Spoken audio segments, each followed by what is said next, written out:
At my father's retirement party, he stepped up and said, "I'm proud to have such talented children." Then he pointed toward me. "Except for that low-ranked soldier. You should leave before you embarrass me." As I stood to go, Dad's boss stopped me.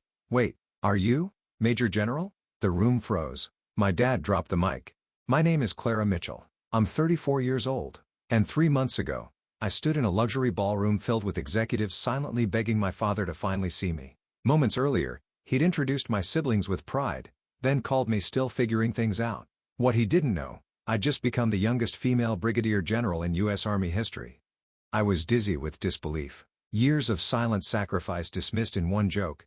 Then a voice cut through the crowd. "Wait, Brigadier General Clara Mitchell. If you've ever been underestimated by your own family or hidden your biggest accomplishments just to stay loved, this is your story too.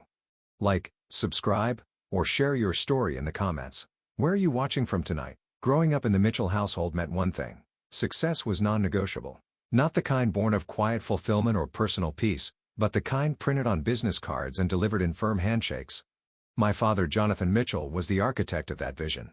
An executive at Stratfor Solutions, a major defense contractor, he moved through the world like a man who'd already conquered it. He'd tell people he built bridges between the Pentagon and the private sector. What he really built was a legacy that loomed over every dinner conversation, every birthday toast, every whispered plan about the future.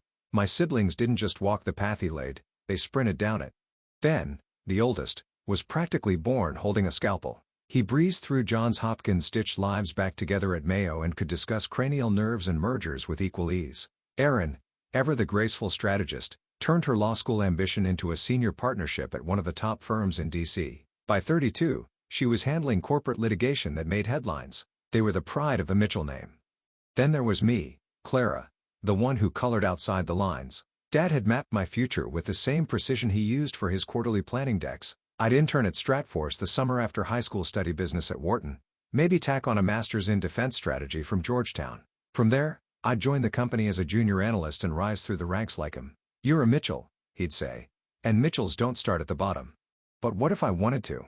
What if I believed that some things were worth building from the ground up?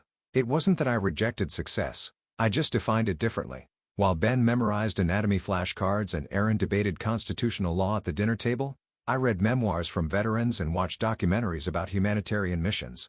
I didn't dream of corner offices or corporate banquets. I dreamt of muddy boots strategy briefings, leadership forged under pressure. I dreamt of service. The first time I told my father I was considering the Army, he laughed. Not out of meanness, out of disbelief.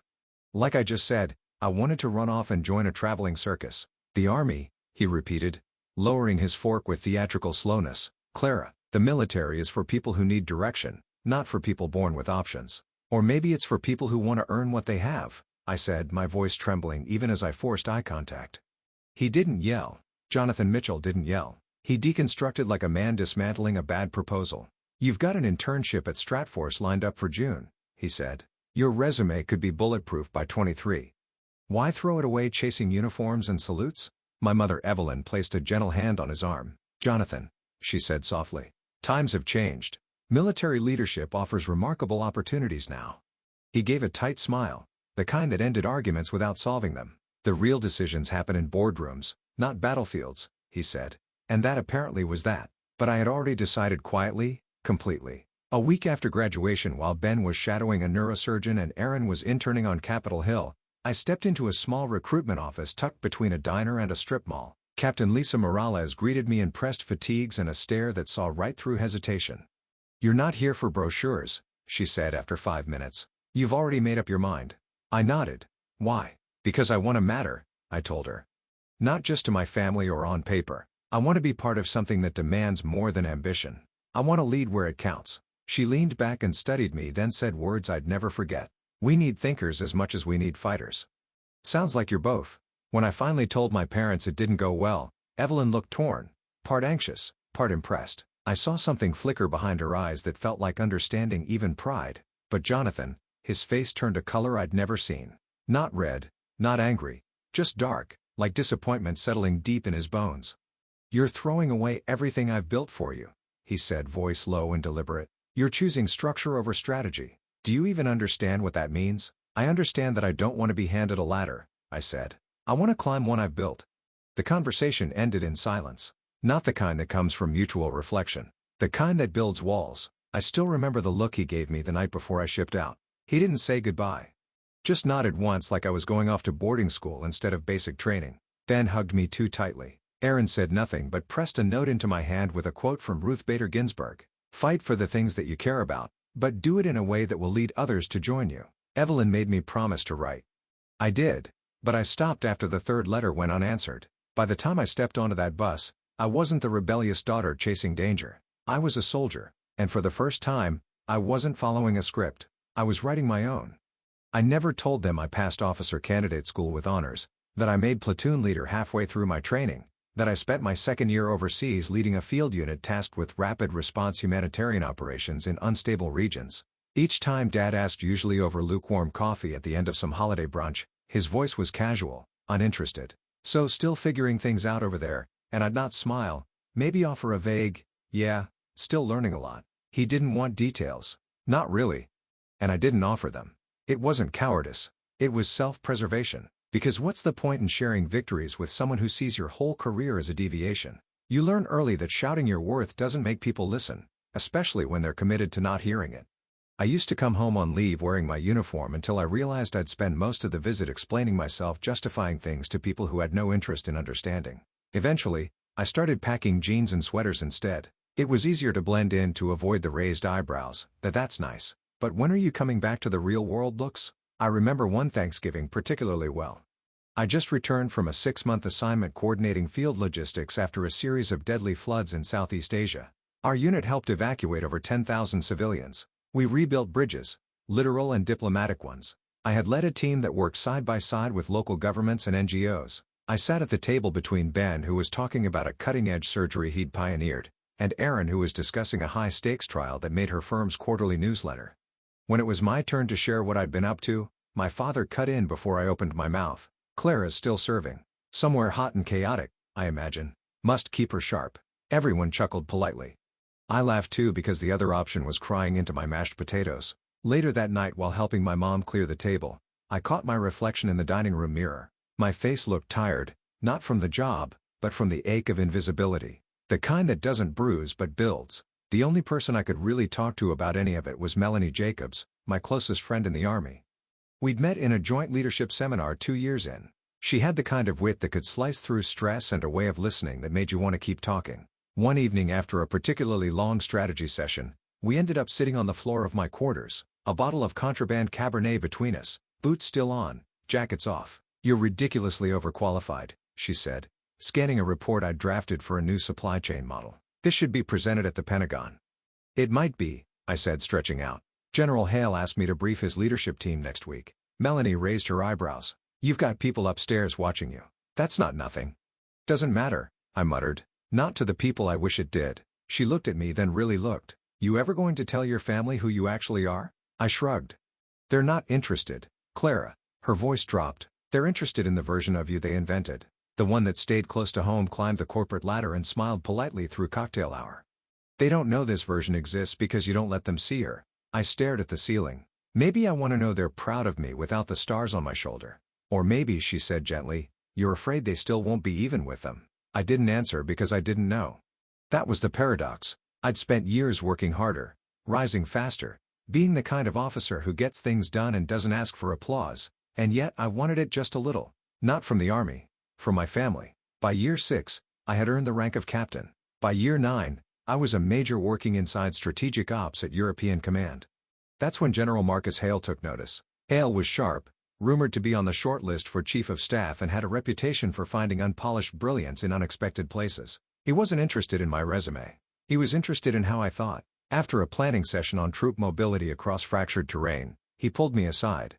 "Mitchell," he said, squinting, "your brain doesn't fire in straight lines. That's a good thing. Thanks. I think you think around problems. You connect what others miss. You're not just a tactical leader. You're a strategic one." It was the first time I'd heard that, not as flattery, but as recognition. He started bringing me in on larger discussions, resource reallocation, international logistics, simulation modeling. I sat in rooms where maps stretched across walls and lives hung on decisions I helped influence. I was 29 and drafting contingency plans for Eastern Europe. But still at home, I was just Clara, the one in uniform still figuring things out. At my 30th birthday dinner, Aaron toasted me with a smile.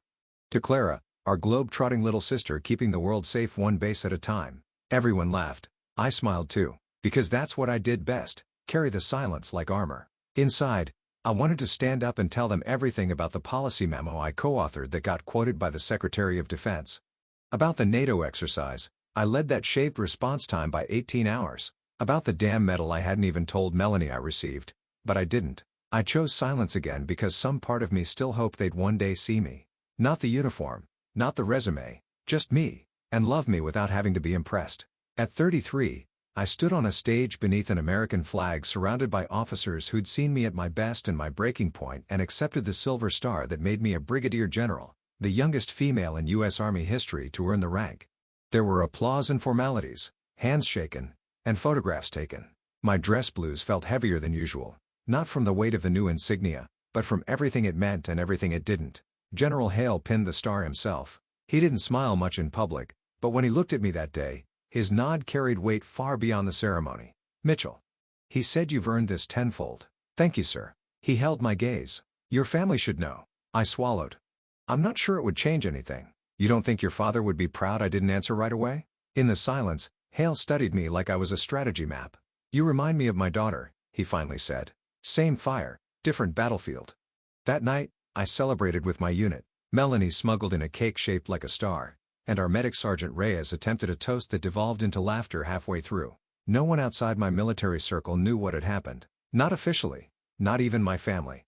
Ben found out by accident 6 months later. We were both speaking at a joint conference on medical logistics and military response to trauma care. I had just finished a panel on optimizing field strategy and conflict zones when I ran into him in the hallway. "Clara," he said, blinking. "That was you." I smiled awkwardly. "Surprise. You're General Mitchell? That's your name on the briefing folder." "Only in certain circles." He stared at me speechless for once, then he shook his head slowly, a half laugh escaping. "Does Dad know? No? And I'd appreciate it if you kept it that way." He paused. Why I looked past him to a group of officers in line for coffee? "Because it won't matter, Ben. I've gotten this far without his recognition. I'm not going to chase it now." He didn't press, which I appreciated. Just gave me a hug and said, "I'm proud of you, you know?" "I know. That's enough." Still, part of me wanted to believe my father might feel the same, that he'd pick up the paper, see a headline buried in a defense industry column, "Youngest female general appointed to strategic command," and feel something shift inside, that he'd call just once.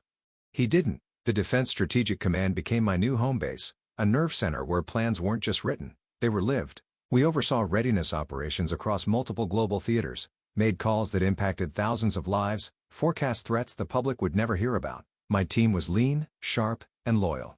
We built simulations, ran live exercises, and made sure that when the phone rang at 2 a.m., we had an answer that could hold the line between stability and chaos. There were days I missed the simplicity of field work, the dirt, the adrenaline, the closeness of command. But here in this high-security windowless space, I was using everything I'd learned. Not just tactics, but leadership, influence, precision. And yet at home, I remained static. To my parents, I was still stationed somewhere in Europe, still in uniform, still figuring things out. Then the invitation arrived. It came in a thick cream-colored envelope, embossed with the Stratforce Solutions logo, and sealed with gold foil. "You are cordially invited to a retirement dinner in honor of Jonathan Mitchell, Executive Vice President, celebrating 30 years of service to national defense." I read the words 3 times before I realized I was holding my breath. I hadn't attended a Stratforce event since high school. Back then, I wore borrowed blazers and carried resumes I hadn't earned. This time, I carried credentials that spanned continents, but still, I hesitated. Evelyn called 2 days later. "You're coming, right?" "I don't know, Clara," she said gently. "It's important to your father." I stared at the ceiling. He's never made me feel important to him. A pause. "Then he's proud in his own way. His way feels a lot like silence." "Maybe it's time to say something," she said, her voice quieter now. "Or let him see for himself." I didn't decide right away. I turned the invitation over on my desk, reread the embossed lettering like it might hold some answer. I asked myself 100 versions of the same question. What would it change? I wasn't looking for an apology. I wasn't even sure I was looking for recognition anymore. But part of me, the part that still wanted to be seen, wondered what would happen if I showed up. Not as a daughter seeking approval, but as a general walking into the lion's den finally done pretending to be small. The ballroom at the Lexington Regency gleamed with polished marble and uplighting so precise it probably had its own budget line. Stratfor's solutions didn't do subtle, especially not for a man like Jonathan Mitchell. 30 years of corporate loyalty, billion-dollar contracts, and handshakes with high-ranking officials. It was the kind of resume they engraved in glass. I arrived early as always. I wore my class of service blues, the version without ribbons or medals, but still formal. My rank insignia gleamed on each shoulder, a single silver star, clear to those who knew what it meant, invisible to those who didn't. Most in that room didn't. The concierge barely glanced at me as he took my coat. I walked through a sea of tuxedos and glittering gowns, my heels quiet on the marble floor, the cadence of boots still in my posture. I found my mother first. Evelyn stood near the entrance and navy silk silver hair swept into a soft chignon. Her smile when she saw me was immediate and unguarded. "You look wonderful," she said, hugging me with both arms. "Thanks, Mom. How's it going so far?" "Oh, too many speeches about synergy, not enough shrimp." She looped her arm through mine. "He's near the bar. Thomas and Aaron are already with him." As we walked across the ballroom, I braced myself for the tableau I knew too well, my father whiskey in hand, spitting tales of global strategy to a rapt audience while my siblings flanked him like a board-approved support team. Ben in a crisp tailored suit nodded with practice charm. Aaron's sleek and emerald satin laughed at just the right volume. They knew how to play the room. "Clara," my father said, his tone sliding easily into the space between surprise and disapproval.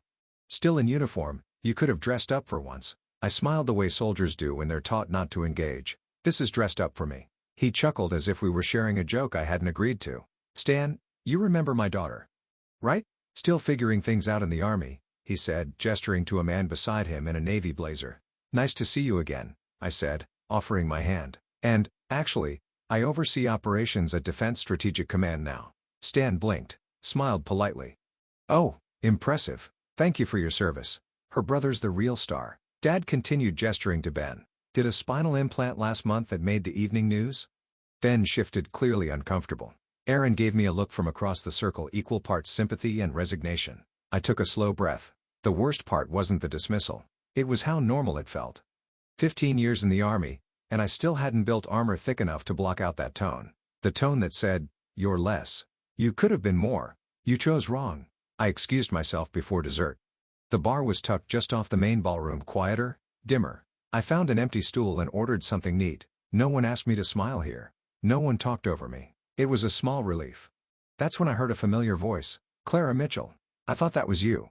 I turned to see Janet Weller, my father's former executive assistant, approaching in a seafoam green dress and sensible heels. She looked exactly the same as I remembered her, composed, warm, slightly wicked behind the eyes. "Janet." I stood to hug her. She pulled back and gave me a look that saw more than I wanted to reveal. "Your dad's talked about Ben and Aaron nonstop," she said, shaking her head. "You, not so much." "Some things never change," I said. "Still with the Army? Still serving?" She tilted her head. "What rank are you now?" I hesitated. "Brigadier General?" Her eyebrows shot up. "Well, damn. He really didn't mention that." I didn't tell him. Why not? I shrugged, eyes fixed on the bottom of my glass. Maybe I wanted him to be proud of the person, not the title. Janet rested her arm lightly on the bar. "I worked for your father for 18 years. Let me tell you something I've learned. Some men only speak the language of titles. Doesn't mean they don't care. Just means they don't know how to say it in your dialect."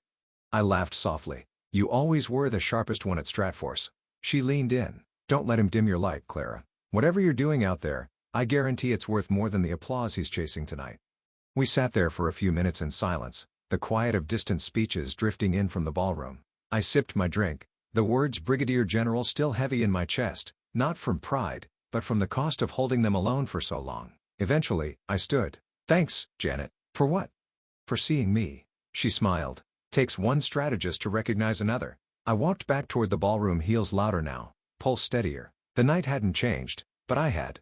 Just a little. Enough to remember who I was before they tried to define me, and I wasn't done. The final blow came wrapped in another joke. We were at the dinner tables now. Crystal glasses filled linen napkins folded like origami. The room buzzed with the kind of polite reverence reserved for senior executives and award ceremonies. At the family table near the front, I sat between Ben and Aaron, silently enduring a summary of our lives delivered by Jonathan Mitchell himself. "My son, Benjamin," he said into the microphone, "saving lives at one of the best hospitals in the country. And Aaron leading litigation at a firm that negotiates billion-dollar mergers before lunch. Polite applause. Smiles all around. Then his eyes landed on me. And Clara, he said with a slight smirk, chose a different path. Joined the army after high school. Still serving. Still making her way. The applause faltered. A few confused looks passed across nearby tables. My hands clenched beneath the tablecloth. Still making my way. I had briefed the Secretary of Defense twice in the last month. I oversaw readiness protocols that impacted thousands of personnel. I had earned a star no one at this table could comprehend the weight of, and yet I sat here reduced to a family footnote. Structure's good, my father continued with a chuckle, especially for those who need it. Keeps you out of trouble, and maybe one day, we'll get Clara back into the real strategy game. That did it. I stood, my napkin falling like a flag of surrender or declaration. I wasn't sure which, then reached for my arm. I shook him off gently. I didn't cause a scene, didn't raise my voice. I simply walked away, the weight of my father's laughter echoing behind me. I reached the back of the ballroom near the double doors. Just a few more steps and I'd be gone, dignity mostly intact. Then I heard it. Wait. One word. Sharp. Commanding. I turned. It was General James Porter. He had been seated at a VIP table across the room. Gray hair, formidable build, eyes like sonar. I recognized him instantly. Everyone did. Porter was a retired four-star general, once second in command at Strategic Command, a legend in both military and corporate defense circles. And now, as I knew from Hale, a senior advisor to Stratforce. He was standing now slowly, eyes locked on mine. Brigadier General Clara Mitchell? He asked again, louder this time. The room hushed. Chairs stopped moving. Glasses froze mid-air. Even the orchestra paused. Yes, sir, I said, my voice clear and unwavering. He nodded once. I thought that was you. We met at the Pentagon during the task force briefing last fall. Pacific Readiness Realignment, correct? Yes, sir. You led that initiative. I did, sir. Along with my team. He turned slowly, addressing the room like the seasoned leader he was. Ladies and gentlemen, he said, this young woman, this soldier your host just called still making her way, is Brigadier General Clara Mitchell, one of the sharpest strategic minds in the modern U.S. military. Murmurs swelled. My father didn't move. His face was pale. His jaw set in confusion. Or was it denial? Porter continued. Her readiness initiative, approved last quarter by the Department of Defense, streamlined logistics across the Pacific region, cut costs by $320 million, increased efficiency and response by 22%, and the framework used in that initiative, he gestured toward the Stratforce logo emblazoned on the banners, is now a foundation of your company's own restructuring model. Heads turned toward Jonathan. Stratforce executives whispered behind napkins. Someone gasped audibly, and Porter added, she accomplished all that while leading a team under intense international pressure, balancing diplomacy and military presence with the finesse of someone twice her age. Silence fell again. You could have heard a ribbon drop, then something clattered. The microphone slipped from my father's hand and hit the podium with a loud thunk, echoing like cannon fire through the room. His face was blank. No speeches left. No punchlines. Porter looked at him squarely. Jonathan, he said, you never told us that was your daughter. The one who practically redrew our regional defense map. Still, my father said nothing. His mouth opened, then closed. The silence for once was not mine to carry. Richard Gaines, the current CEO of Stratforce, stood slowly. Brigadier General Mitchell, he said, approaching me. We weren't aware. Please forgive the oversight. No apology needed, sir, I replied, eyes still on my father. I'm not here for recognition, but you deserve it, Gaines said, shaking his head. You deserve far more than what we've shown tonight. I nodded once and turned back toward the table. Ben stood up, subtle pride flickering across his face. Aaron looked stunned. My mother. My mother's eyes glistened as if she'd just found the daughter she'd always known was more than the room believed. I reached the table and my father stood. He looked at me like a man trying to see something that had been in front of him all along. Clara, he whispered. Then louder, General Mitchell. There was something in his voice I hadn't heard in 15 years. Reverence. He moved as if to speak again, but stopped. His hand, still slightly trembling, found the back of his chair. I sat beside him, the star on my shoulder shining just a little brighter in the chandelier light. The rest of the program continued, but I don't remember the speeches. I only remember the moment the balance of power shifted, and the woman I had become stepped out from behind the daughter I'd been. No more pretending, no more minimizing. From this moment forward, I would no longer shrink to fit the room. Let the room expand to meet me. Would you like to say a few words? General Porter asked, his voice warm, but unmistakably authoritative. I hadn't planned on it. Hadn't imagined standing behind a podium tonight, especially not this one built for my father's accolades, not my truth.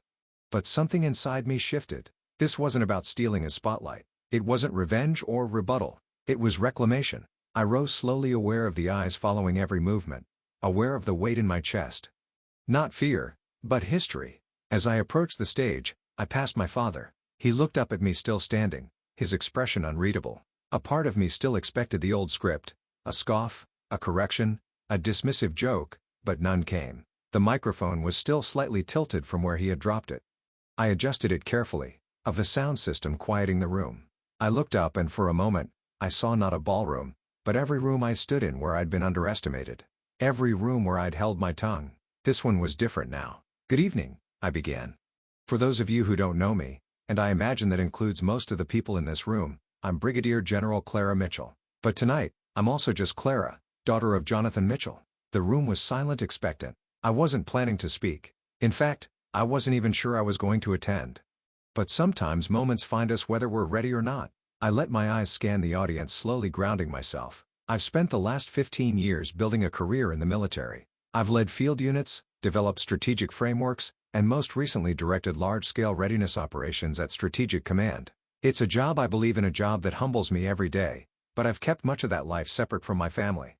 A murmur of recognition rippled through a few tables. Why? Not because I'm ashamed, but because I wanted something that's hard to admit even now. I wanted to know I was loved without my accomplishments, that my worth didn't have to be worn on my shoulders to be seen. I glanced at my father.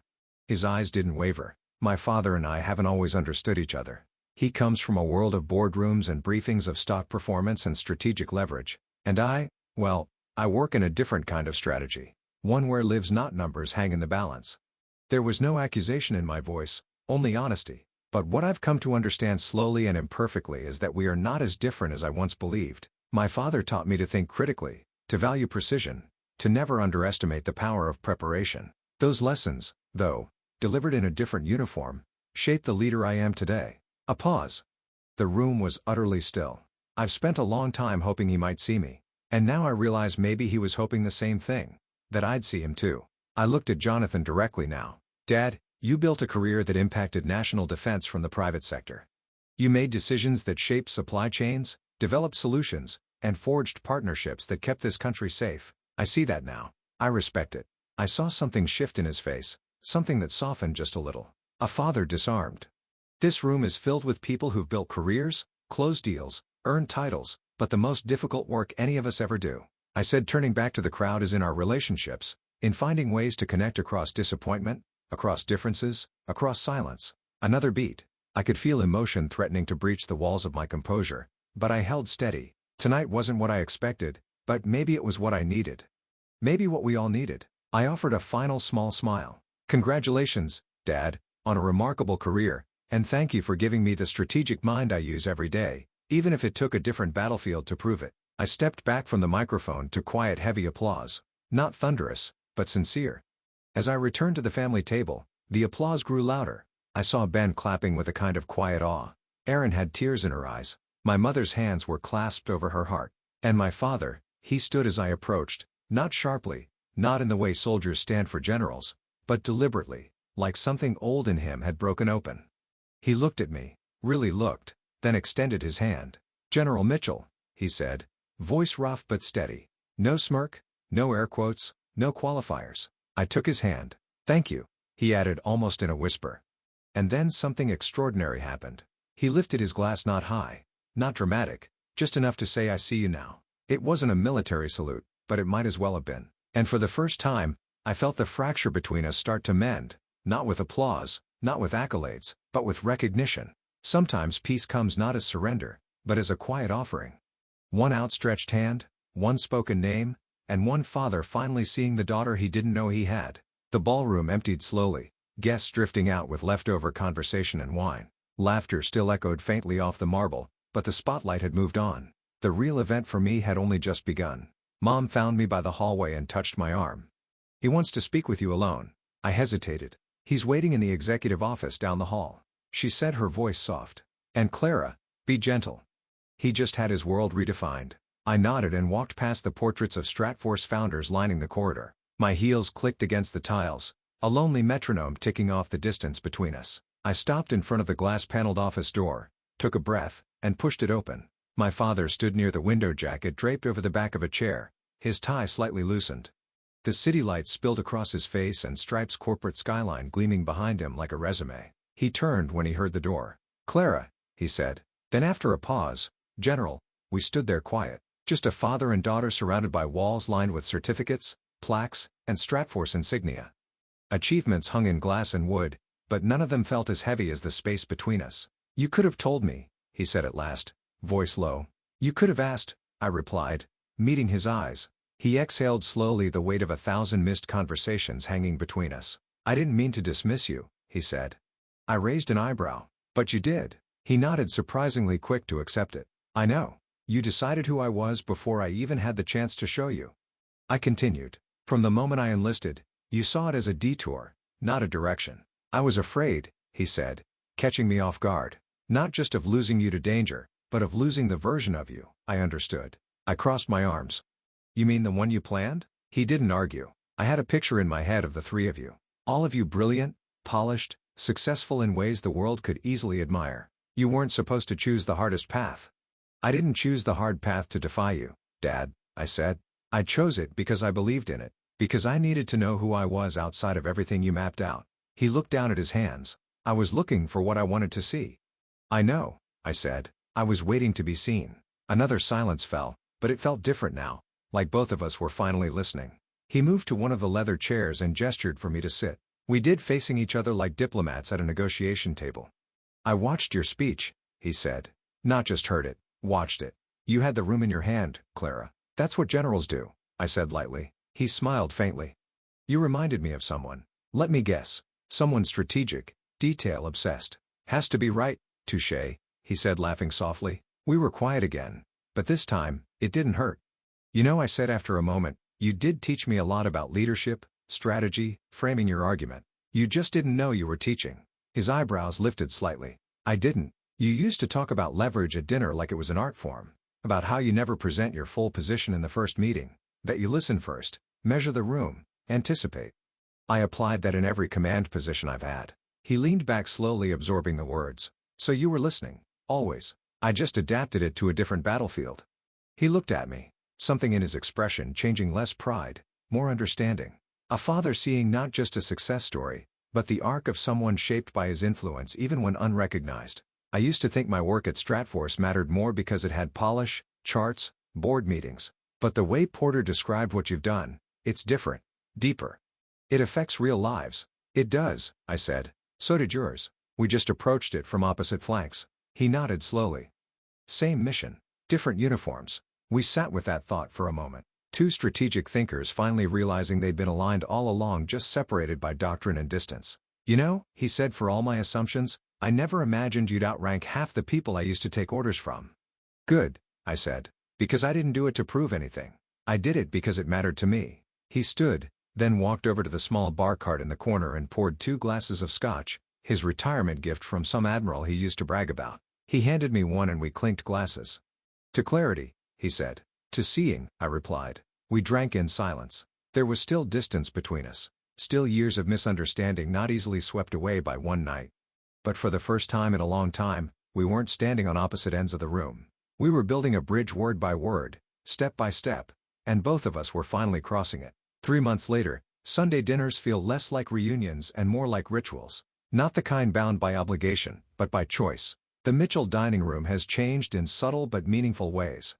The centerpiece is still too tall. The china still flawless, but there's warmth now. Laughter spills between courses. Teasing replaces tension. And my title, Brigadier General, is no longer whispered like a secret.